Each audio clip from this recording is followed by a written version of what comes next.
O Atlético diminuiu 2 pontos a distância. O Atlético é o quinto colocado na frente do Flamengo por pontos ganhos, mas atrás do Flamengo por pontos perdidos. Por pontos perdidos, aqui é a classificação por pontos ganhos. Primeiro, Palmeiras, 62.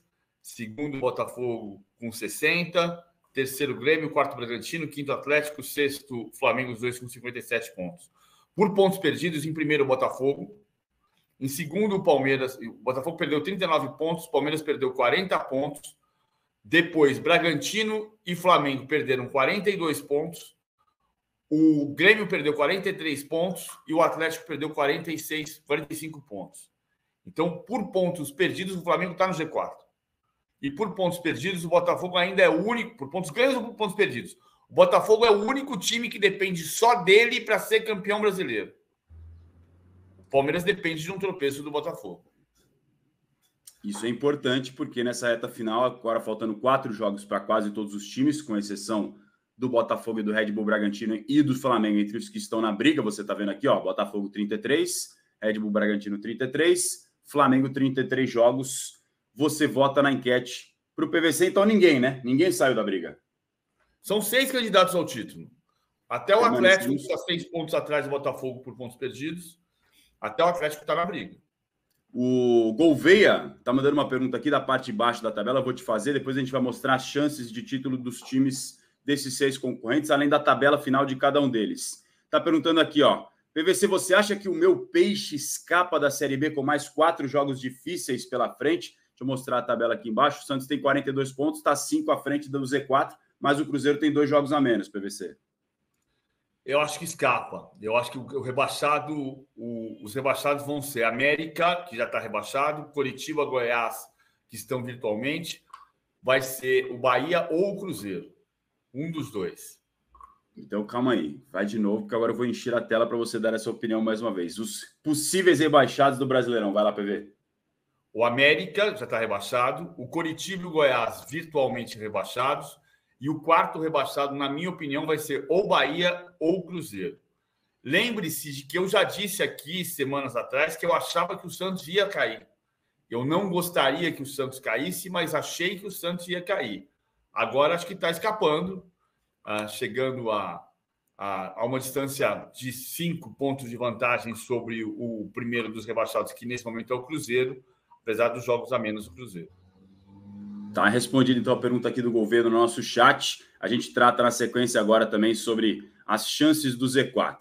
Vamos começar então falando da parte de cima da tabela, como prometido. A gente mostra agora como o Palmeiras passou na ponta, pelo menos na tabela desse momento, e também nas chances das contas que são feitas pela Universidade Federal de Minas Gerais, a UFMG. Dá uma olhada nas chances de título de cada um dos times, quanto era antes dessa rodada e quanto ficou. O Palmeiras, gente, tinha 19,8%. Olha como essa rodada foi fundamental para o Palmeiras. Tinha 19,8%, saltou para 44,7%. Foi o maior crescimento entre todos os concorrentes ao título. O Botafogo diminuiu um pouco. Era de 30%, passou a 28,8%. O Red Bull Bragantino diminuiu também. Era de 25,2%, passou para 16,1%. O Grêmio encolheu 3 vezes, era de 18,3, caiu para 6,4 depois dessa derrota para o Corinthians em casa, lembrando, jogando com a mais a maior parte do jogo. O Flamengo caiu também, depois do empate no Fla-Flu, era de 6,2, caiu para 3,7, e o Galo ficou praticamente igual, alterou pouco, apesar da vitória, era de 0,4, foi para 0,38, essas as chances dos times que estão na briga pelo título brasileiro. Destaque positivo, como a gente acabou de falar, o Palmeiras, por causa dessa vitória sobre o Inter, combinado com os resultados, todos os concorrentes, com exceção do Galo, não conseguiram 3 pontos nessa rodada, fizeram as chances mais do que dobrar para o Palmeiras. E o Grêmio, do lado negativo, derreteu a sua vantagem, porque perdeu em casa para o Corinthians. A gente está vendo a tabela aqui mais uma vez nesse lado. Do lado de baixo, no risco de rebaixamento, o América já rebaixado, o Coritiba praticamente, o Goiás, uma situação complicada, embora tenha diminuído, né, esse número de 84 para 80,9, o Bahia de 49,7 para 46,4, o Cruzeiro cresceu demais o risco, de 19 para 35, o Vasco diminuiu um pouquinho, de 32 para 30, O Santos também diminuiu um pouquinho de 3,9 para 3,4. O Inter aumentou um pouquinho de 1,4 para 2,4. E o Corinthians praticamente eliminou esse risco. Era de 7,5, caiu para 0,79. E é exatamente o Corinthians, que é o principal destaque positivo na parte de baixo, respira praticamente aliviado agora, porque com essa vitória fora de casa, a gente mostra na tabela, o Corinthians salta para 44 pontos e é uma pontuação muito segura, já praticamente faltando 4 rodadas para ele. E o destaque negativo, do lado da parte de baixo da tabela, é o Cruzeiro. Com essa derrota para o Curitiba, que aliás teve uma batalha campal, cenas lamentáveis na Vila Capanema, com a torcida do Cruzeiro invadindo o gramado, torcida do Curitiba invadindo também para conter ali os ânimos de todo mundo, uma briga generalizada, a ver como é que essa situação vai ser tratada pelo STJD, o Superior Tribunal de Justiça Desportiva, porque isso pode interferir também na reta final do campeonato. A gente vê as chances, PVC, e agora olhando também para os jogos restantes dos times que estão na briga pelo título do Brasileiro, a gente avaliou a tabela, né, que semana passada com o Rodrigo Matos. Aqui a pontuação está desatualizada na parte de cima, vocês ignoram a pontuação, mas a tabela é essa aqui dos últimos times, dos 6 concorrentes ao título do Campeonato Brasileiro. Esquecendo a pontuação, mas olhando para a tabela, e agora vendo que o Palmeiras é um novo líder, PVC, muda de figura com essa tabela de cada um deles, a do Palmeiras me parece das mais acessíveis, porque não enfrenta nenhum concorrente de confronto direto no candidato ao título, mas tem o Cruzeiro na última rodada fora de casa. Acessível quer dizer fácil? É menos complicado. É o termo que eu uso para não falar que é tão difícil, entendeu? Acessível é menos complicado. Mas posso falar, é igual interessante. Aí a prova que não quer dizer nada interessante. O fulano é um jogador interessante. Ele é bom ou ruim? É bom ou é ruim? Um dos dois. Interessante não quer dizer nada. Enfim, eu acho que a tabela do Palmeiras é mais fácil, mas eu acho que tem 2 pegadinhas importantes. Primeiro, o jogo do Fortaleza. Acabou acontecendo um benefício para o Palmeiras jogar contra o Fortaleza. O Palmeiras vai ser o último time a jogar, né? Então o Palmeiras pode entrar em campo no domingo, dia 26, em terceiro lugar. Dependendo da combinação de resultados de Flamengo, de Bragantino, de Botafogo, o Palmeiras pode entrar em terceiro lugar.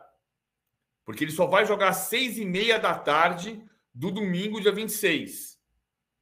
Então, esse é um ponto. Mas, por outro lado, Fortaleza e Botafogo vão jogar na quinta-feira.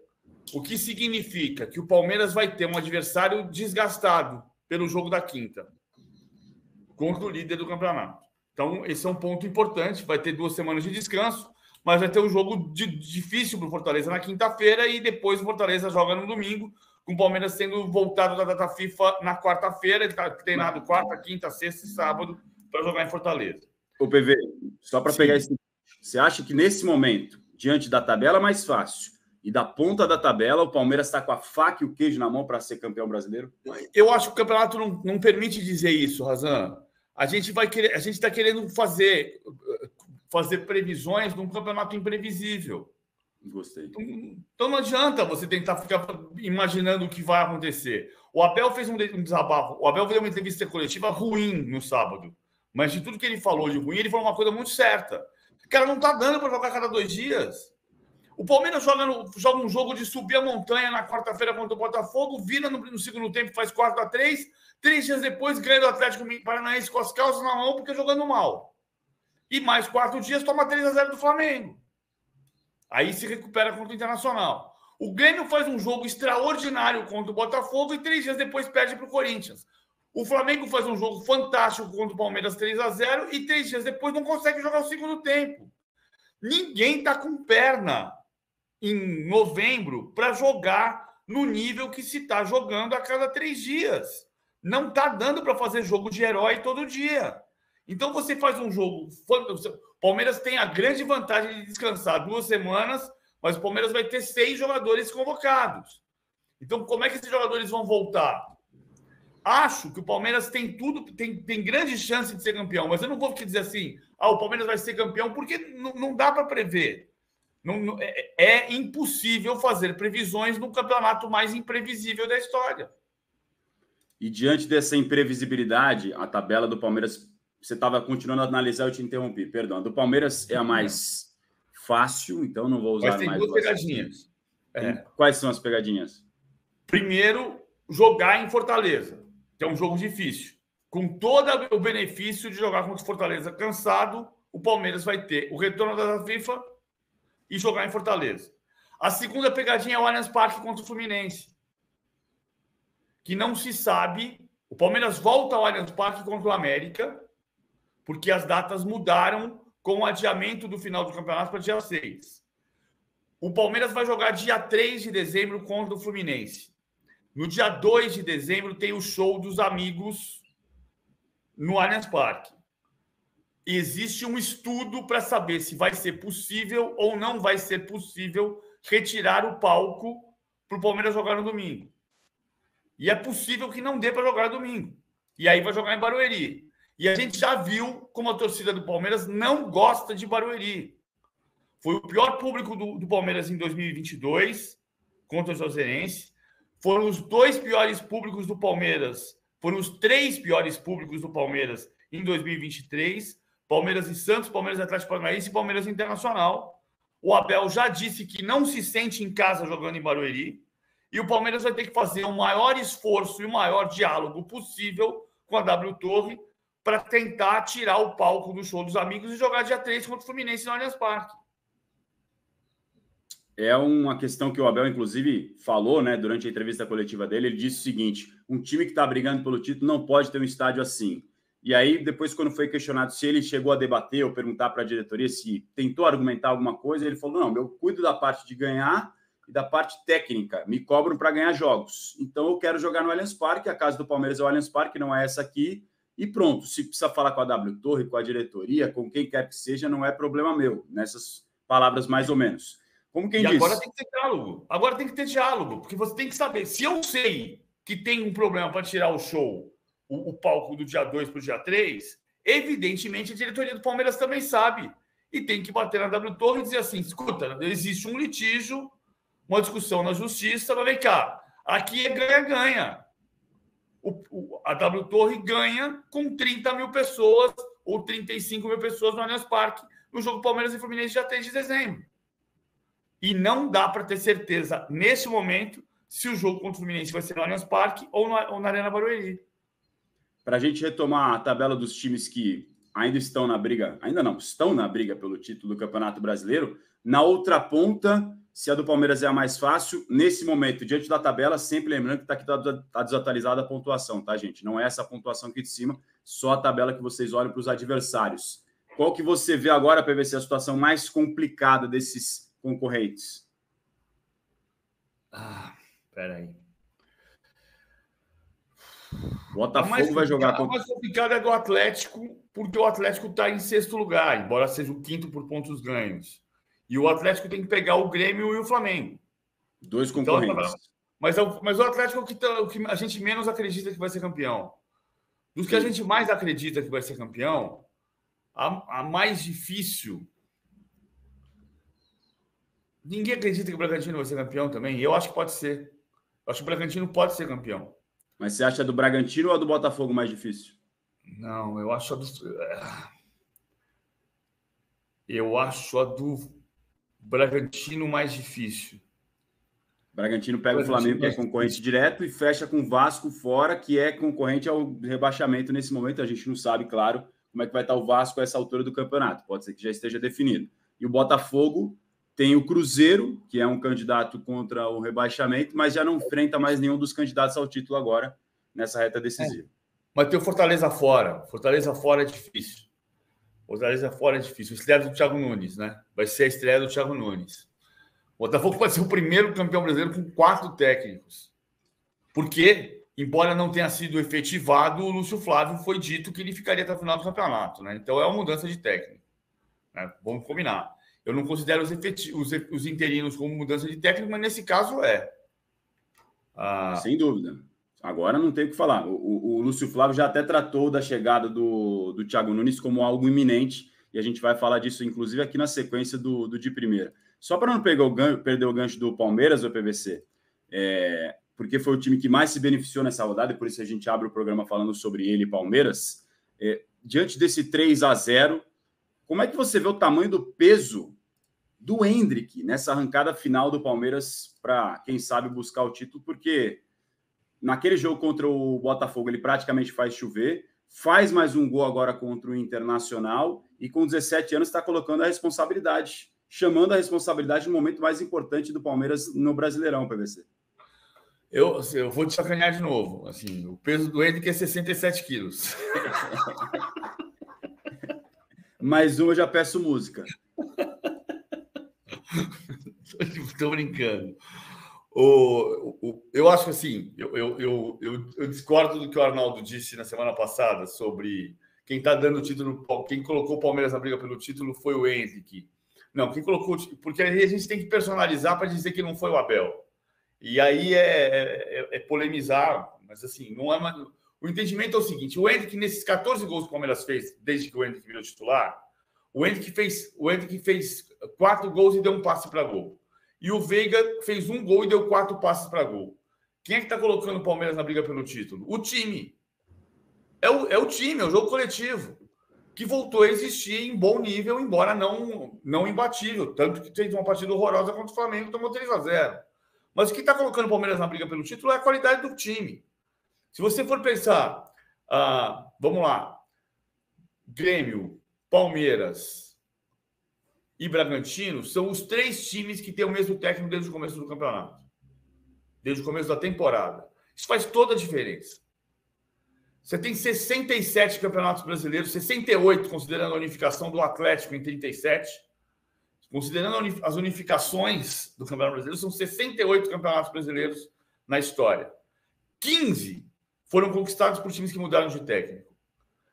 Isso significa que 78% dos campeões tiveram o mesmo técnico do início ao fim, o que significa que o time passou a jogar de uma maneira clara do início ao fim do campeonato. Você não mudou saída de bola, você não mudou a maneira como a bola chega no ataque, você não mudou posicionamento, você não mudou quem dá amplitude, você não mudou sistema de marcação, você não mudou sistema de cobertura.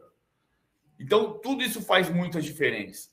O que está levando o Palmeiras para disputar o título é o jogo coletivo.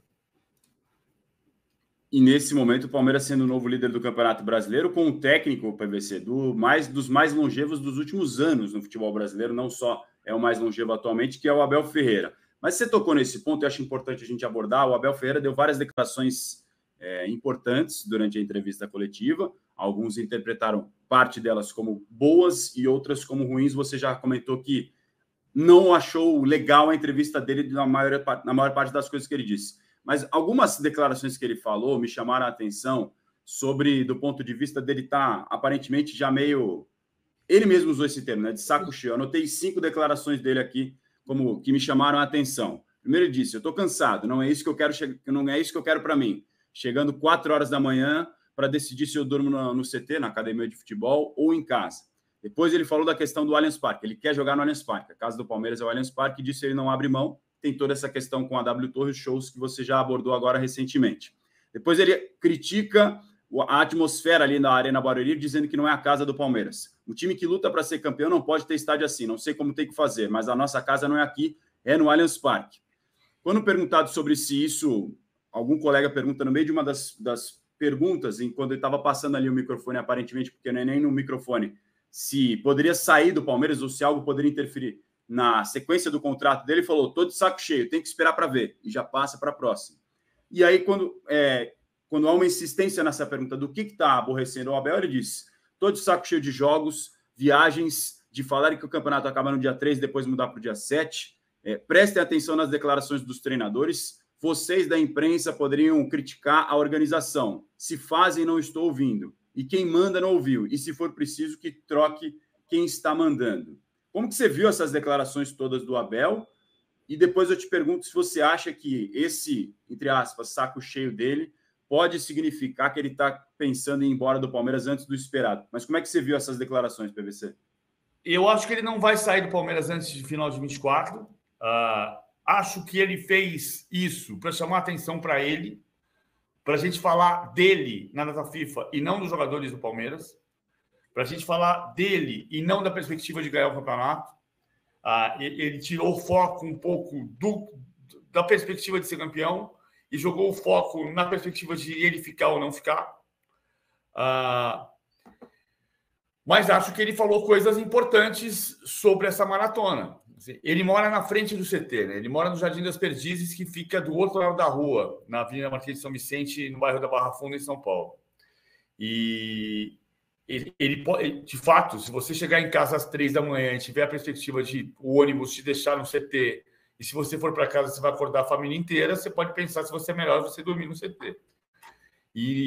Mas não é que você vai pegar o carro e vai até Itaquera. Não, você vai pegar o carro e atravessar a rua. Mas é uma das questões que, de fato, você pode... O cara pode ter o mesmo problema dirigindo o Arsenal. Você joga na quarta-feira em Sevilha e volta para Londres e você não sabe se você vai para o norte de Londres ou se você vai para casa. Porque aí o ônus de ser técnico. Tudo na vida tem ônus e bônus. Você tem um salário que você não ganharia se você fosse de outra profissão. Se você fosse professor, você não ganharia o salário que ele ganha. Ia dormir em casa todo dia. Né? O que é melhor? Você pode não querer, você pode ficar rico e não querer trabalhar. É o direito de cada um. Agora, a minha impressão é que ele tem um cansaço mental, sim, justificável, mas ele não está pensando em descumprir o contrato. E o contrato dele ainda tem algum tempo de duração pela frente. Até final de 24. Até o final de 24. Estamos falando de praticamente um ano, né? Considerando essa reta final de 2023. Então, o Abel, a princípio, ninguém imagina que ele vai sair antes da hora do final de 2024 pelo tempo de contrato que ainda tem pela frente. Mas esse tipo de declaração deixa a dúvida no ar. Por isso que foi perguntado até por algum dos colegas ali na entrevista coletiva. Você que está chegando com a gente, vota na nossa enquete se você acha que algum dos candidatos ao título saiu da briga depois dessa rodada de Campeonato Brasileiro, ou se ninguém saiu da briga, vote na enquete e participe do chat. Estamos, por exemplo, aqui com o Maurício Santos, o W. Rocha, que está sempre com a gente, o Ricardo Silva, o Edson Bezerra, o Giren está criticando o Lúcio Flávio, está dizendo que o Botafogo está perdendo a chance de ser campeão pelo Lúcio Flávio. A gente vai tratar disso na sequência. O Thiago Nunes está na iminência ali de ser o treinador do Glorioso. O Perrone fez um post com uma informação importante a respeito disso. A gente vai recebê-lo aqui daqui a pouco também no nosso de primeira. E a Mônica está dizendo que não gostou do que o Abel falou dos torcedores, que nenhum palmeirense é melhor do que os outros por ser ou não ser avante. Ele deu uma criticada nos que, na visão dele, não apoiam nesse momento e que preferem as críticas atrás do computador, que é confortável, né, PVC? Ele falou porque o público foi pequeno em Barueri. E na verdade, vamos combinar uma coisa. Eu estou dizendo aqui que a torcida não gosta de Barueri faz muito tempo. E a história do Palmeiras com o Barueri ela é antiga, ela vem desde 97. Mas a torcida não gosta de jogar em Barueri. Não gosta. Isso está claro. Então, quem conhece o clube e a torcida sabe disso. O Abel jogou em Barueri pela primeira vez no ano passado, uma vez contra o Juazeirense e jogou 3 vezes nesse ano. Então, ele não tem ainda a relação, o entendimento de por que as pessoas não vão para o Barueri. Ele sabe que ele pega o ônibus na Marquês de São Vicente da Barra Funda, desembarca na Marginal Tietê, pega Castelo Branco e chega em meia hora. Ok, e é tão perto para o Barueri quanto para o Morumbi. Mas para o torcedor não é. Então, esse entendimento da torcida, acho que faltou nessa declaração. O que ele falou foi: vieram poucas pessoas aqui hoje. Foram 19.300. Foram 17 mil contra o Atlético Paranaense, 16 mil contra o Santos e 19 mil contra o Internacional. Ou seja, a torcida respondeu. A torcida foi. Acontece que Barueri tem um lado que é bloqueado para a torcida visitante, que estava vazio. Estava vazio contra o Atlético Paranaense, estava vazio contra o Internacional. Atrás do gol, onde o Palmeiras fez 1-0, estava vazio. Do outro lado, fica completamente exprimido. Os depoimentos de quem estava na arquibancada, atrás do outro gol, é de que estava completamente lotado, entupido de gente, mas não cabia mais ninguém. E na parte das numeradas, o ingresso é mais caro e não lotou. O torcedor do Palmeiras vai ao Allianz Parque. O torcedor do Palmeiras já não ia no mesmo número do Pacaembu. Essa lenda que existe, que o estádio mais charmoso de São Paulo, o estádio que o torcedor mais gosta de São Paulo é o Pacaembu. No caso do Palmeiras, não é. Dá menos público no Pacaembu do que no Allianz Parque. Isso é fato. É só pegar os números. Então, a torcida não vai para Barueri. Mais uma razão para ver um esforço do Paulo Bosi. Se a Leila Pereira, presidente, não quer conversar com a direção da W Torre, ok. O Paulo Bosi, vice-presidente, tem que conversar. Chama o Maurício Gagliotti e manda conversar. Agora, precisa fazer uma força-tarefa para tirar o palco do show dos amigos para jogar Palmeiras e Fluminense dia 3 no Allianz Parque. Senão, vai ter 20 mil pessoas. E outra, além da questão da atmosfera da arquibancada, o gramado é diferente. O Palmeiras joga num gramado que é sintético no Allianz Parque. O gramado é ruim. O gramado é ruim. Porque, assim, é o grande dilema do futebol brasileiro. Você prefere o gramado bom sintético ou o gramado ruim natural? Eu prefiro o gramado bom natural. Só que não tem. Se tiver essa opção, né? Você vai jogar no Beira-Rio, você vai jogar no Morumbi, você vai jogar em Bragança Paulista, você vai jogar em Itaquera e talvez na Vila Belmiro.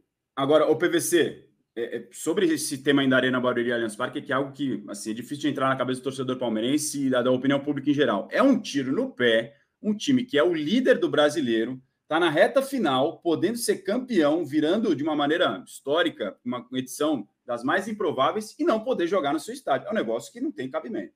Mas o Botafogo jogou em São Januário. Esse ano não foi. Esse é um problema que era do Palmeiras e que neste ano não foi, Razão. Neste ano, o Botafogo jogou em São Januário, sendo o líder do campeonato em crise, tendo que vencer e teve que sair do Newton Santos porque tinha o show do RBD. E por causa disso, o Luis Soares jogou e arrebentou com o jogo, nas ironias. E por causa disso, o Luis Soares jogou e arrebentou com o jogo. O São Paulo teve que sair do Morumbi porque tinha um show do Red Hot Chili Peppers e foi jogar na Vila Belmiro. O Coritiba, caso do São Paulo atenua porque ele já não está brigando por mais nada. Então,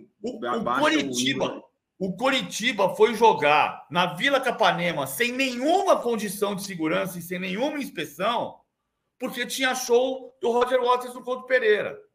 E o Grêmio jogou num mangue porque tinha show do Roger Waters. Sim, então, neste caso, este ano, esse era um problema do Palmeiras que estava relativamente solucionado em novembro, porque na reta de chegada do Campeonato Brasileiro, a W Torre reservava as datas e não deixava jogar. Razão pela qual, durante 15, 16, 17, 18, 19, 20, 21, 22, 8 temporadas, o Palmeiras fez um jogo fora do Allianz Parque em novembro. Palmeiras e Corinthians em 2019. Nesse ano, fez 3 já. Já fez, e pode fazer o 4. Então, esse é um problema grave que se acentuou com a falta de diálogo entre Palmeiras e W Torre, mas que se acentuou por uma febre de shows internacionais no Brasil que serviu para tirar jogos do Newton Santos, do Couto Pereira, do Morumbi, e só não tirou da Arena do Grêmio, mas fez o Grêmio jogar no mangue no domingo à tarde. O gramado estava bem ruim. A gente vai falar de Grêmio e Corinthians na sequência. O Renato Marcília, ex-árbitro, vai entrar ao vivo com a gente para analisar as polêmicas, principalmente o lance do pênalti a favor do Corinthians que não foi marcado e da expulsão do Bruno Mendes. Também vamos ter o Samir Carvalho na sequência. Antes, é hora dela. A prancheta de Paulo Vinícius Coelho, o nosso PVC.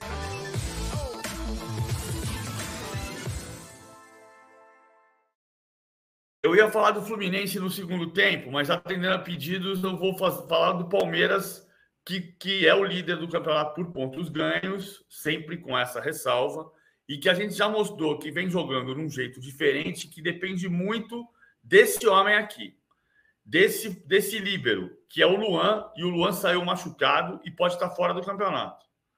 O Luan faz o líbero e sobe como volante. Em muitos momentos, isso significa fazer um losango de meio campo, Luan, Richard Rios, Zé Rafael e Rafael Veiga. Em outros momentos, ele joga junto com a zaga e libera os 2 laterais, o que faz jogar com 5 na última linha de frente, Mike, Henrique, Rafael Veiga, Breno Lopes e Piquerez, dando amplitude o Mike e o Piquerez, o Breno Lopes e o Henrique entrando por dentro. Em outros momentos, ele faz um 3-4 1-2, e o Veiga joga como falso centroavante, isso dá uma mobilidade para o time muito grande. Então, a gente já detalhou isso aqui, é assim que o Palmeiras está jogando, com muita importância do papel do Luan, que se machucou e saiu no intervalo contra o Internacional. Entrou o Naves, com perdão do trocadilho, está voando o jovem zagueiro do Palmeiras. A parte isso aqui, uma coisa que foi muito observada no jogo de Barueri, foi que o Palmeiras, no final do jogo, quando fez 2-0, o Abel Ferreira tirou o Breno Lopes e o Henrique e colocou o Vanderlan e o Rony. E aí houve a crítica de dizer, pô, o Palmeiras está jogando com 4 laterais. Calma. Na minha visão, a questão, uma coisa é a posição do jogador. Ok, o Marcos Rocha é o quê? Lateral direito. Beleza. Ele jogou de lateral direito? Não. Em nenhum momento do jogo o Marcos Rocha jogou como lateral direito. Nenhum momento do jogo.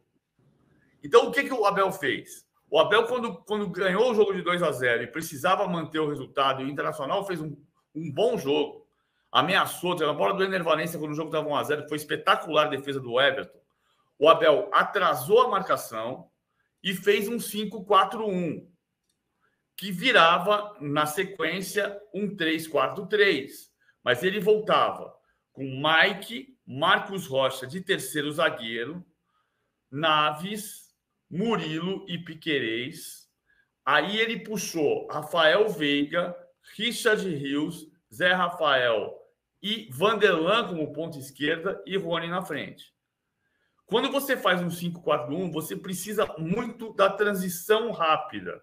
E o que foi que aconteceu com essa transição? O Vanderlan puxou o jogo pelo lado esquerdo e fez o cruzamento para o Rony marcar. Então, não é verdade que o time jogou com 4 laterais. O time jogou com um lateral direito como lateral, que era o Mike, um lateral esquerdo como lateral esquerdo, que era o Piquerez, um lateral direito de origem, que era terceiro zagueiro, o Marcos Rocha, e um lateral esquerdo de origem que jogou como ponta esquerda, que é o Vanderlan. Uma coisa é a posição, outra coisa é a função que o cara está exercendo. Se você puser um zagueiro na grande área ofensiva, ele não vai ser o centroavante, mas ele está fazendo uma função de centroavante. Então, você tirou as palavras da minha boca, PVC, que eu ia falar exatamente isso. Uma coisa é função, outra coisa é a posição. Completamente diferentes, né? São coisas diferentes. Então, para você entender o jogo, e acho que é uma coisa de como nós somos, como cultura do jogo, a gente e os nossos jogadores, a gente gosta muito de jogar. A gente gosta muito mais de jogar do que do jogo, do que de compreender o jogo. Então, por isso que você fala assim, pô, ele colocou 4 laterais. Não, ele não botou 4 laterais. Ele está jogando com 4 jogadores que são laterais de origem, exercendo funções diferentes no jogo. E funcionou. Tanto que o Vanderlan, como ponta, fez o cruzamento para o Rony marcar o gol da vitória. E o Palmeiras, assim, venceu o Inter por 3-0, com gols do Zé Rafael, do Hendrick e do Rony. Gol muito importante para o Rony, que voltou a ser reserva agora no Palmeiras, mas está tentando recuperar o seu futebol, que já foi tão importante para o Verdão.